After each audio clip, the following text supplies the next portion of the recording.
Welcome, bienvenue.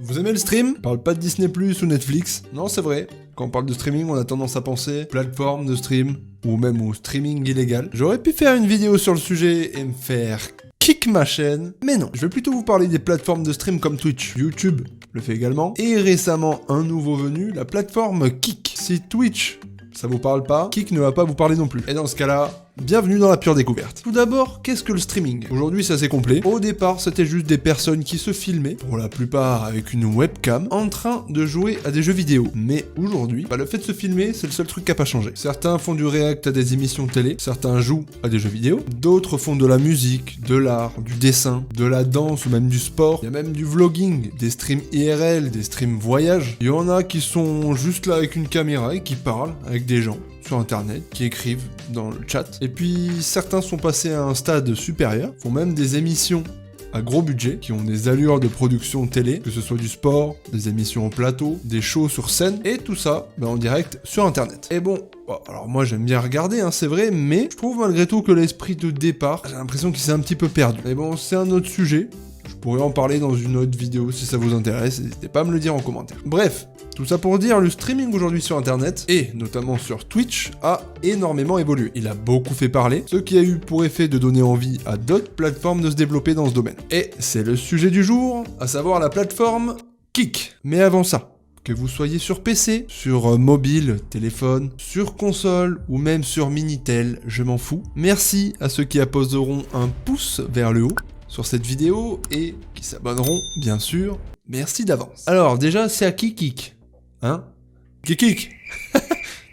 Eh bien, la plateforme appartient aux possesseurs du site Stake. Oh là là, dis donc, ils ont la dalle ou quoi? Et on va se faire un bon steak ou quoi là? Et donc, stake.com est un site de casino en ligne, en fait. Alors, pour être honnête, quand j'ai tapé stake.com sur mon navigateur, je suis tombé sur cette page. Pas hyper rassurant, mais bon. Tout ça pour dire que la plateforme est dirigée par un groupe de casinos en ligne, qui ont donc des moyens financiers assez importants, surtout là où je voulais en venir. Alors je voulais vous présenter le site. Moi je suis là pour ça, je suis pas là non plus pour analyser l'entité à proprement parler. Le but de cette vidéo est de découvrir la plateforme et voir quels sont les avantages et les désavantages comparés aux géants que représente Twitch aujourd'hui. Donc en arrivant sur le site, et si on y regarde bien, on est sur quelque chose de très similaire à Twitch. Si vous êtes habitué à Twitch, c'est la même chose. Bon, alors c'est vrai qu'au lieu d'être violet, parce que Twitch, l'ambiance est un peu violet, là c'est vert. Voilà.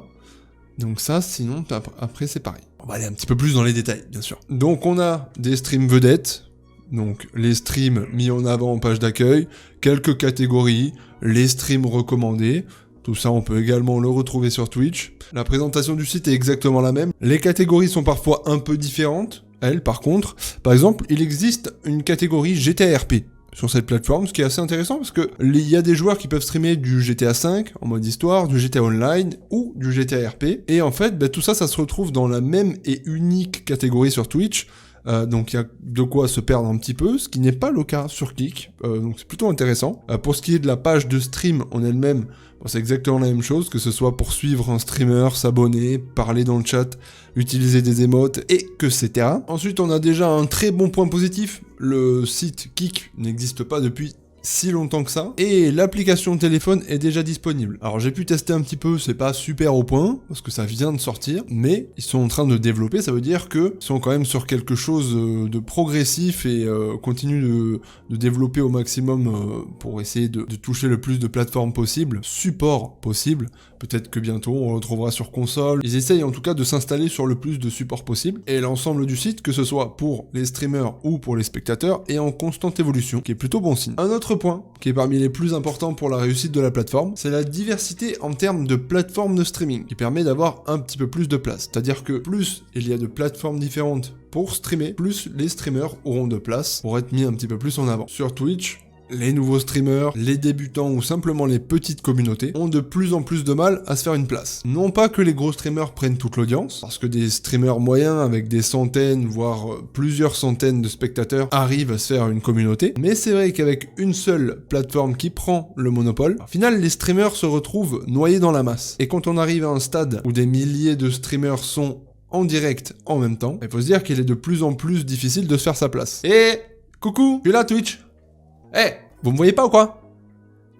Hello. Donc le fait que les streamers français soient encore peu nombreux sur la plateforme, ça permet d'avoir un petit peu plus de place sur Kick. Et puis malgré tout, quelques-uns des plus gros streamers français Twitch commencent à migrer ou à découvrir un petit peu en tout cas Kick. Alors il y a un point négatif et un point positif à ça. Pour le négatif, c'est que la population francophone sur le site est encore assez faible. Et le positif, c'est que les quelques gros streamers qui commencent à arriver, ils amènent aussi leur communauté à découvrir la plateforme, ce qui attire au global un petit peu plus de monde, surtout les streams francophones. Il y aurait peut-être un petit point en dessous pour l'instant, qui pour moi est le classement des streamers, qui je trouve était déjà un point négatif sur Twitch. C'est-à-dire que le classement des streamers c'est par recommandation, donc stream recommandé, ou par ordre croissant et décroissant, donc par nombre de spectateurs en direct. J'en avais parlé dans une précédente vidéo, que vous pouvez d'ailleurs retrouver sur la chaîne si ça vous intéresse. Le mieux selon moi, ce serait un algorithme de façon à amener les utilisateurs qui arrivent sur Kick à voir des streams de façon aléatoire, à présenter, à mettre en avant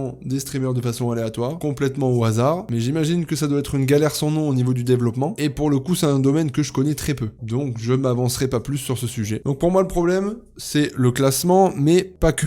C'est que si je choisis une catégorie, je mets les streams recommandés, et là, j'ai tous les streams dans ma langue que j'ai choisi en arrivant sur le site. Mais je ne peux pas choisir une langue à proprement parler. Par exemple, je peux pas mettre que des streams en français et ne voir sur le site uniquement les streams francophones. Je suis obligé de farfouiller un peu, et c'est vraiment pas génial sur ce point-là. Un point qui, je pense, est amené à évoluer, bien sûr, c'est la rémunération. Et oui, Jamy, être passionné, c'est super, mais vivre de sa passion, c'est encore mieux, et c'est encore plus motivant. Et quand une plateforme vous propose d'être rémunéré à 90% de tous les revenus, ça donne envie, forcément. Quand Twitch vous propose que 50%, on est quasiment au double de la somme à main donnée. Alors bien sûr, on peut se dire que c'est marketing. Pour attirer du monde, avoir une rémunération qui fasse parler d'elle, au point de changer de plateforme, et qu'avec le temps, on peut s'imaginer que le pourcentage des revenus sera peut-être amené à baisser. Et en attendant, ça reste un bon point pour Kick. Faut le dire. Un autre point sur lequel Kick pourrait l'emporter. Alors je connais pas et j'ai pas analysé en détail le règlement, en ce qui concerne les streamers en tout cas, mais le site a l'air un petit peu plus souple en termes de règles que Twitch. C'est vrai que ces derniers temps, Twitch se veut un petit peu plus strict, un petit peu plus sévère, et a tendance à bannir à droite à gauche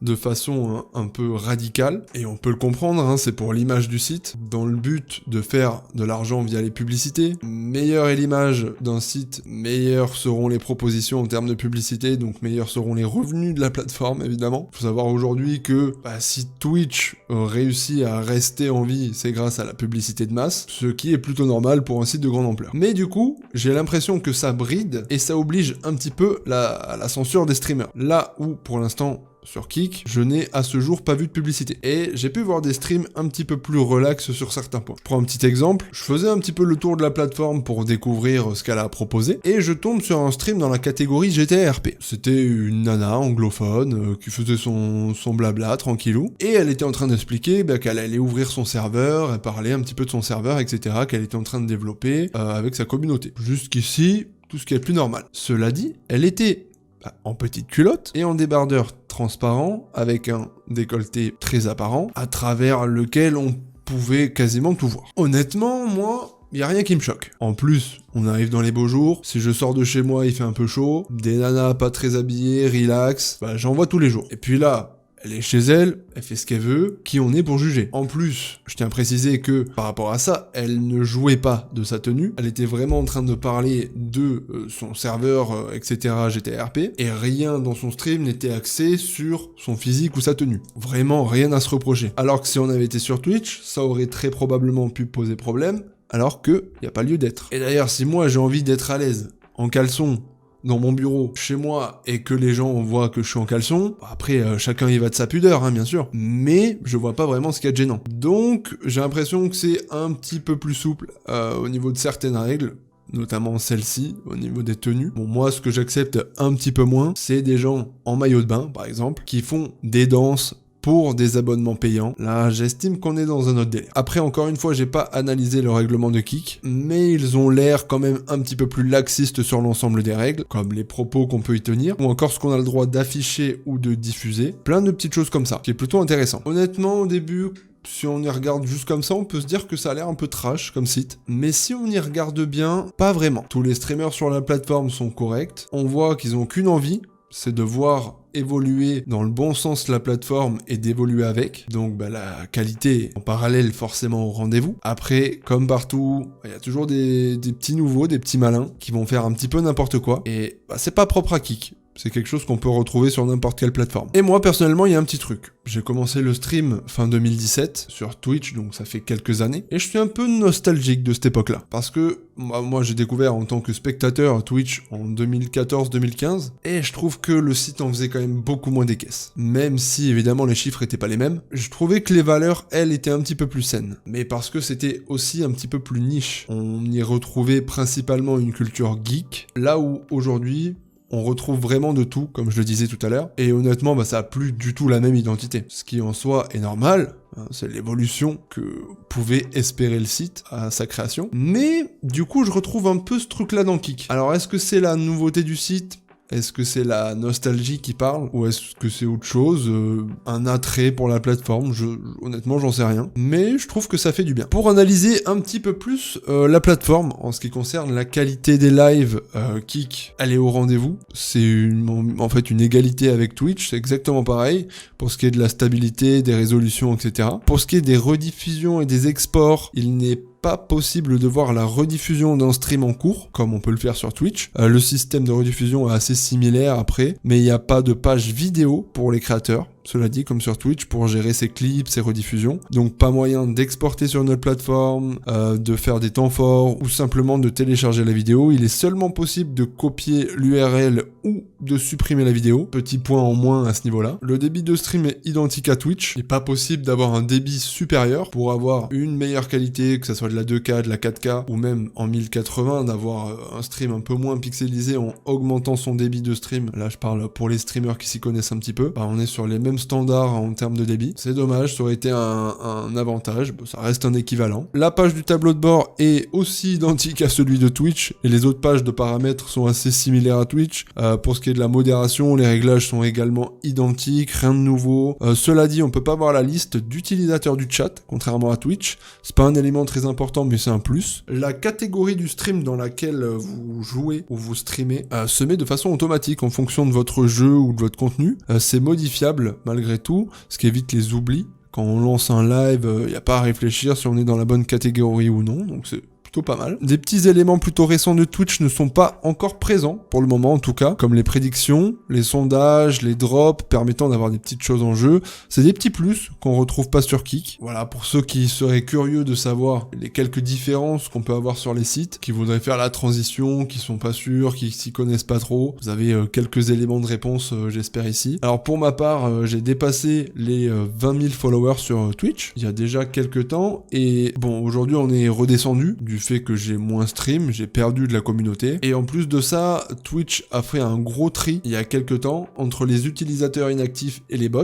ce qui a fait baisser mon nombre de follow au final. Donc on est quasiment à 20 000 followers, mais bon, on est redescendu en dessous. Mais c'est pas vraiment l'important.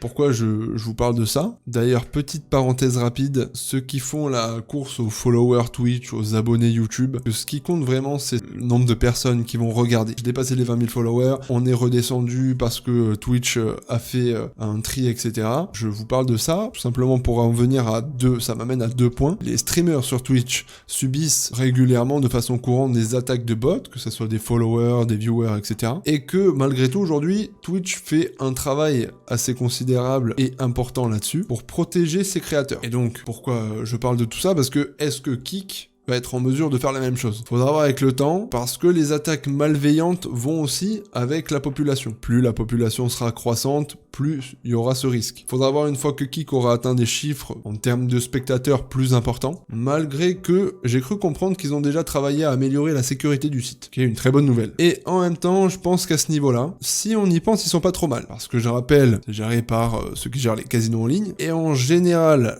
les casinos en termes de protection, on n'est pas trop mal. Et donc le deuxième point que je voulais évoquer, c'est que petit à petit, donc j'ai perdu de la communauté, j'ai perdu de la visibilité, j'ai une petite communauté Twitch, et petit à petit, j'ai perdu l'affinité que j'avais avec Twitch. J'ai moins en moins streamé, et malgré un certain nombre de followers, étalés sur 6 ans au final ne représente plus rien, il n'y a que très peu de spectateurs au final sur mes streams. Donc faire le passage de Twitch à Kick, si on y réfléchit bien, ça peut être que bénéfique dans un sens. Parce qu'on peut dire ce qu'on veut, hein. On peut parler de passion, on peut parler de tout ce que vous voulez. Hein. Mais si sur votre stream il n'y a que 2 viewers, un bot de chat et Jean-Kevin du 19, ça sert pas à grand chose. Hein. Le stream c'est du partage, de l'échange, pouvoir communiquer avec sa communauté. Et avec 2 viewers, bah...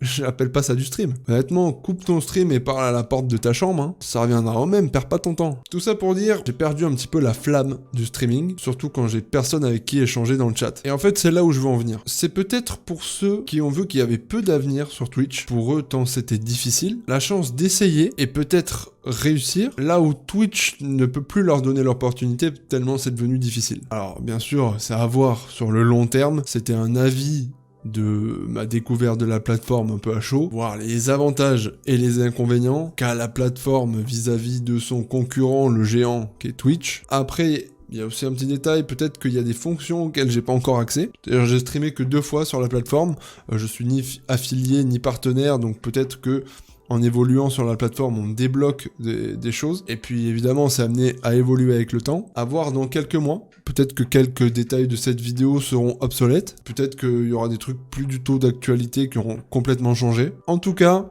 n'hésitez pas à me dire ce que vous en avez pensé, ce que vous pensez également de la plateforme, que ce soit en tant que streamer ou même en tant qu'utilisateur. Je me ferai un plaisir de lire vos commentaires et d'y répondre. En attendant, c'est tout pour moi.